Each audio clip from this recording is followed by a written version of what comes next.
Hi and welcome to the Geek Leads and the Doom. This is a horror movie review and I'll be having a look at Paranormal Experience, also known as simply XP3D. Now first thing, this is a Spanish language movie, so you are going to have to read subtitles if you're an English speaking native. So that's the first thing. So the basic premise here is we have a group of college students who basically, to get a kind of pass their exam or what have you, are tasked by their lecturer to go to this kind of cursed town, which has kind of got this legend of this doctor who was when he was alive, used to kind of torture and kill people, and legend had it that his ghost is still killing people after he died, and the idea being that they're there to go and disprove this kind of legend because no one will go there. So basically what you've got is you have these 6 sort of young adults, teenagers, what have you, 5 of which are these sort of students, and the other one is essentially the sister of one of the kind of, I guess, the main sort of girl. Anyway, they go in this kind of town, and it's a very sort of picturesque but kind of run down sort of village type, and of course it happens to be this kind of paranormal sort of presence that has kind of been locked up by the townspeople before it, and sort of, you know, makes its presence known, killing off the kind of the group one by one in a kind of sometimes gruesome fashion. So that's the basic setup here. Now, a couple of things I want to talk about. The 3D. So the first thing is it's called 3D. And it's one of those films that really kind of puts it in your face. And there's lots of examples where you have like things coming out at the camera. Really so much so that it's actually quite annoying. You know, it really just overdoes it somewhat. So it's, you know, it happens about sort of 7 or 8 times. And it does kind of think, oh, Jesus, come on, just get on with the story. Let's stop trying to impress us with this 3D. Anyway, so that's the first thing I just kind of wanted to cover off.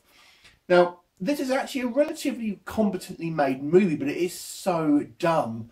It's ridiculous, some of the things that happen in this movie. It's established that these people have got mobile phones. They're kind of going into this town.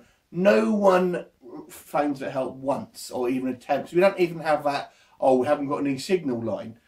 You know, there's that. The acting, difficult to say, I always think when you're kind of looking at a non-English language speaking film. But I have to say, even saying that, it seems a little bit overdone to me.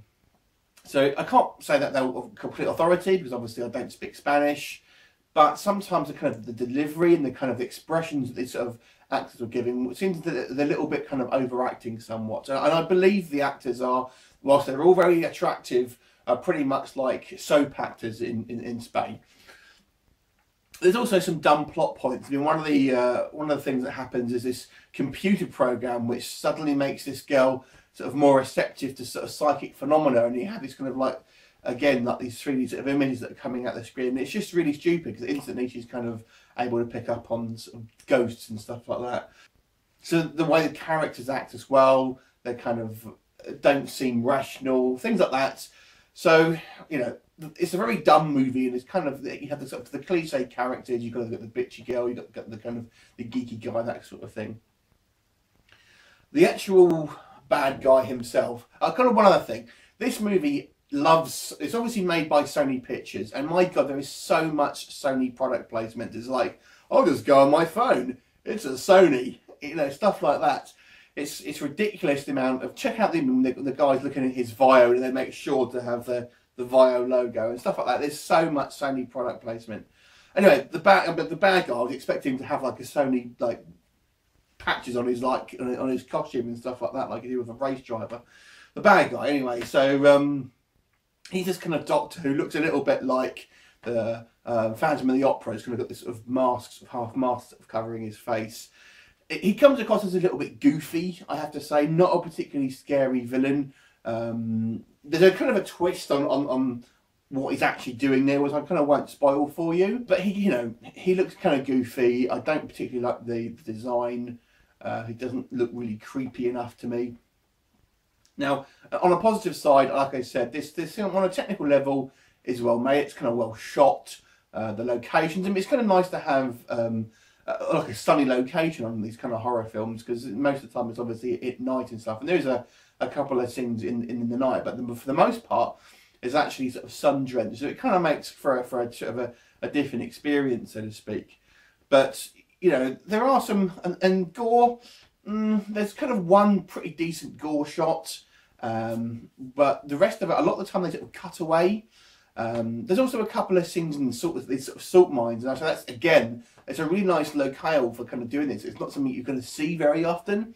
So the scenes in the salt mines look quite stunning, because it's not a location you traditionally see lots of films taking place in. So it's a kind of a mixed bag, but I have to say I'm kind of erring on the side of below average on this one, because it's such a stupid movie in regards to some of the sort of the very basic stuff. So I'm going to give it a 4 out of 10. Have you seen it? What did you think of it? Leave me a comment and I will look forward to seeing it next time. Bye for now.